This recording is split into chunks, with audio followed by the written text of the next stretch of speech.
नाजरीन, आज हमारा मौजू जो है जिस पर हम बात करने जा रहे हैं वो कोई नया नहीं है। वो ऐसा मौजू है जिसके बारे में आप सबको पता है। बांग्लादेश में उपजे तनाव के बाद दोनों देशों के बीच ये पहली बड़ी मुलाकात है। करीब 40 मिनट तक चली इस मुलाकात में पीएम मोदी ने बहुत कुछ कहा और बिना कहे भी बहुत कुछ समझा दिया। क्योंकि आप सब इसको फेस कर रहे हैं, इस सब को भुगतना पड़ रहा है आपको, क्योंकि सिचुएशन ही ऐसी है। और हम बात कर रहे हैं जनाब, लेकिन जिस तस्वीर की चर्चाएं सबसे ज्यादा हैं, अब वो तस्वीर मैं दिखाता हूं। पहले तस्वीर तो आपने देख ली, प्रधानमंत्री नरेंद्र मोदी।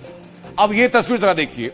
ये तस्वीर वो है जिसकी चर्चाएं सबसे ज्यादा हैं। बाकी लोगों के साथ यहां पर प्रधानमंत्री नरेंद्र मोदी हैं, नेपाल के प्रधानमंत्री केपी शर्मा ओली हैं और बांग्लादेश की अंतरिम सरकार के मुखिया हैं मोहम्मद यूनुस।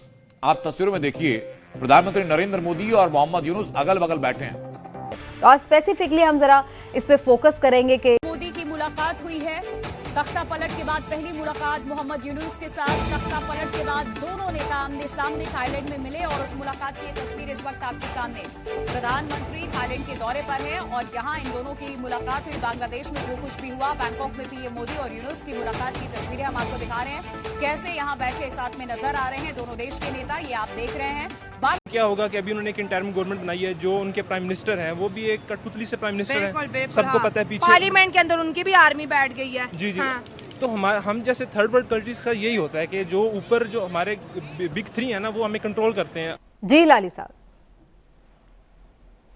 देखिए, इस सवाल का जवाब मैं ज़रूर दूंगा आपको, मगर उससे पहले इसलिए कि वो ऑडियो कट हो गया था जो हमारा प्रीवियस डिस्कशन था, मैं सिर्फ जल्दी से ये बता दूं कि कोई फैक्ट्स और परचेसिंग पावर की आप बात कर नहीं सकते पाकिस्तान में जब तक आप 70% ब्लैक इकोनॉमी की भी बात ना करें।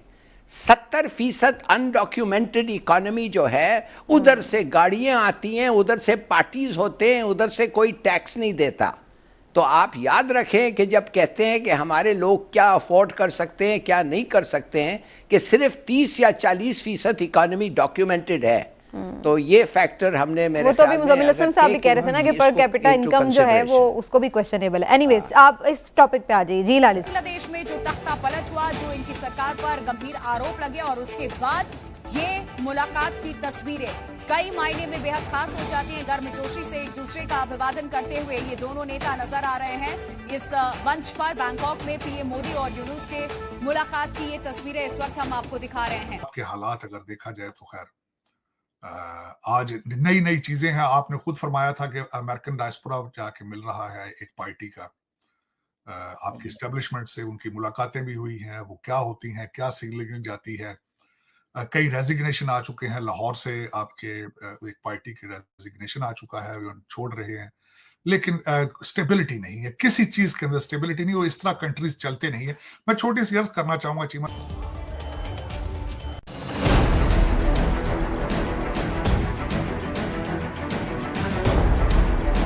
बांग्लादेश में तख्ता पलट के बाद पीएम मोदी और बांग्लादेश की अंतरिम सरकार के सलाहकार मोहम्मद यूनुस के बीच मुलाकात की ये पहली तस्वीर है। हालांकि बांग्लादेश में जिस तरह के हालात हैं, जिस तरह से वहां हिंदुओं पर अत्याचार हो रहा है, जिस तरह से वहां पर शरिया लागू करने की तैयारी हो रही है, ऐसे माहौल के बीच यूनुस के साथ प्रधानमंत्री मोदी ने मुलाकात में वो गर्मजोशी नहीं दिखाई जिसके लिए वो पूरी दुनिया में जाने जाते हैं। हालांकि दोनों नेताओं के बीच करीब 40 मिनट तक बातचीत हुई।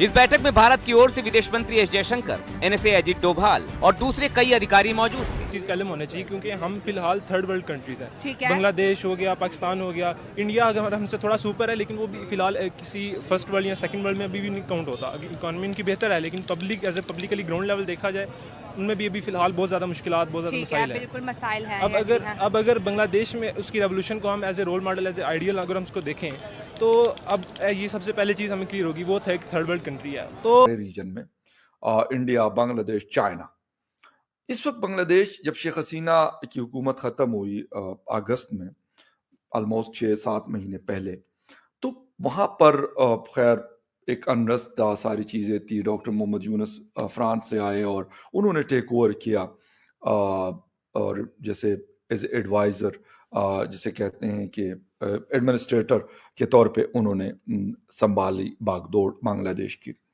खैर इंडिया मैं ये नहीं कहूँगा कि इंडिया इन सारी डेवलपमेंट को नहीं देख रहा था, बल्कि सारी दुनिया देख रही थी, including Pakistan, India and China, और बाकी दुनिया की नजरें भी इस डेवलपमेंट के ऊपर रही हैं।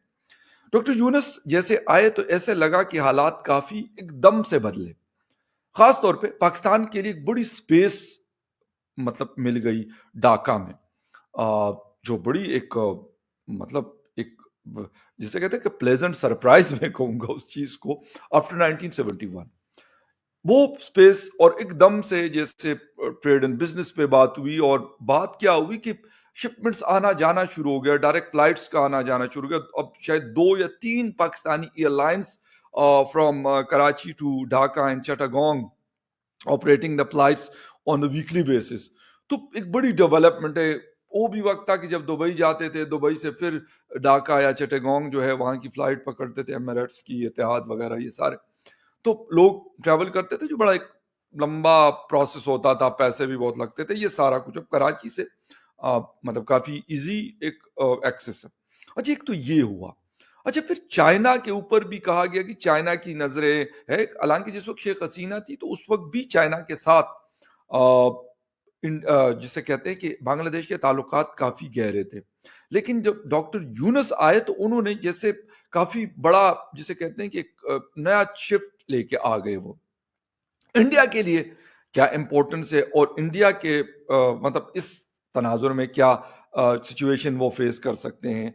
फिर डॉक्टर यूनुस चाइना का 4 रोजा दौरा किया उन्होंने।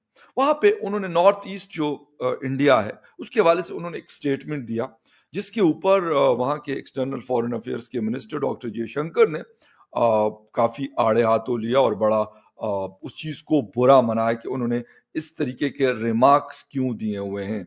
हमारे पास 6500 किलोमीटर की कोस्टल लाइन है और हमारे पास एक बहुत बड़ा नेटवर्क है मोटरवेज एंड हाईवेज का, और ये नॉर्थ ईस्ट को भी हम कनेक्टिविटी जब देंगे तो हमारे लिए कोई इतना बड़ा मसला नहीं है। जय हिंद दोस्तों। पीएम मोदी थाईलैंड दौरे के बाद जब श्रीलंका जाने वाले थे उससे पहले एक अहम डेवलपमेंट हुई है, जिसमें आपको बता दें कि पीएम मोदी बांग्लादेश के अंतरिम पीएम यानी कि शेख हसीना के बाद जो बने हैं यूसुफ, उनके साथ 40 मिनट की मुलाकात हुई है। दोस्तों, ये मुलाकात तब खास मानी जा रही है जब दोनों देशों के बीच काफ़ी गर्मा गर्मी देखने को मिल रही है। दोस्तों, एक तरफ जहां बांग्लादेश कट्टरपंथी की तरफ बढ़ रहा है तो भारत उसको ये बताना चाहता है कि तुम किस राह पर चल रहे हो। दोस्तों, ये मुलाकात साफ दिखाती है कि भारत बांग्लादेश से कोई ज़्यादा खुश नहीं है। दोस्तों, अगर आपको